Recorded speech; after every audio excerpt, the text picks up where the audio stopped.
Hi there, welcome back to the Apatros review. In this episode, The Marshal of Hell, also known as The Devil's Possessed, part of the Mill Creek Pure Terror box set. Directed by Leon Klimovsky in the year 1974. Hi there, welcome back to the Apatros review, your guide to the wild world of science fiction action horror cinema with me, your host, Milo Sepka. Now in this episode, we take a look at the 1974 Spanish film The Marshal of Hell. In America, it's known as The Devil's Possessed. This was directed by Leon Klimovsky and written by Paul Nasky.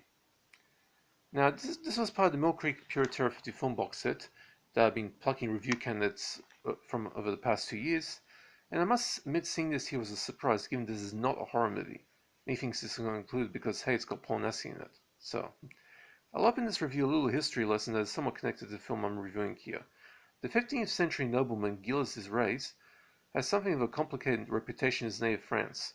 On one hand, he was remembered for his service as a war hero, for assisting Joan of Arc in defeating the Kingdom of England and its allies in the Hundred Years' War, but on the other hand, he is also known as one of history's earliest serial killers, having been convicted by the Church of Saint Etienne de Montmort for the abduction, sexual abuse, and murder of more than 100 young children, mainly boys. Estimates by the church ran as high as perhaps 200 victims, but in recent years, due to the fact that Gilles de Reyes was tortured into giving the confession, and the fact he had political enemies at the time, there was a growing movement to exonerate him, which they did in a retrial in 1992 using the old evidence to find him not guilty, for the dark cloud still remains over his head somewhat. In the 1974 Spanish film The Marshal of Hell, known in the United States under the lurid title of The Devil's Possessed, whichever title you prefer, the Gilles de Reyes legend gets used as an inspiration by Spanish horror legend Paul Nasky for a very, very loose retelling of the notorious character, but no kitty killing shown, thank goodness for that. For what the lurid American title makes the audiences think they're in for an enjoyably cheesy Euro horror flick with the unmistakable essence of Paul Nasky in it. Well, you get the Nasky factor, but for a cheesy Euro horror flick, you're best going elsewhere. This is a somewhat mildly nasty Euro swashbuckler that has all the production flourish you're going to get with one of these 1970s Euro flicks. In fact, this looks very nice what it is. The production design is top-notch, with nice-looking castles, set design, and what appears to be somewhat authentic-looking Dark Ages era costumes. Not to mention the fact that Norma Sebre, who plays the evil mistress of the Paul Nasky character here, looks stunning in the single-colored slim dresses. Nice.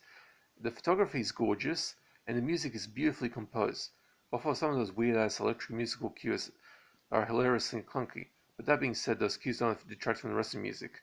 I wouldn't mind standing in an elevator listening to that kind of music for hours on end. Really soothing stuff to be sure. The story concerns a French soldier, among the country's best warriors, who fails to get a monetary loan from the King of France despite his excellent reputation. After returning home from kicking English asses in battle, his mistress and her friend, the most celebrated alchemist in the world, decide to give him all the riches he so wishes by engaging in black magic spells and invoking the name of the devil to create the Philosopher's Stone. Although they're actually just evil bullshitters who want the guy to commit some of the most evil atrocities ever purely because they crave the power rush. A few months later, and Baron Gilles de Lancre has gone from a decent soldier of morals into an evil despot known among the peasants as the Marshal of Hell, plus the original Spanish title.